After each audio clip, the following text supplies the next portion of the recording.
নিয়োগ দেওয়া আপনি হয়। জুলাই সনদ ভালো করে পড়েন না, সেই জন্য আমি আপনাকে এই জিজ্ঞেস করতেছি। হ্যাঁ, না পড়া লাগবে, না পড়লে তো হবে না।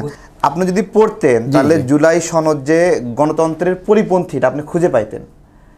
জুলাই সনদের হ্যাঁ, জুলাই সনদের কাঠামোটাই এরকম যে বিরোধী দলকে আপনার হলো সমান ভাগ দিতে হবে। একটা দলকে 70% সমর্থন দিয়ে সংসদে পাঠালো বা 80% সমর্থন দিয়ে সংসদে পাঠালো, আপনি জুলাই সনদের মাধ্যমে নিশ্চিত করতে চান তাকে 50% শেয়ার দিতে হবে।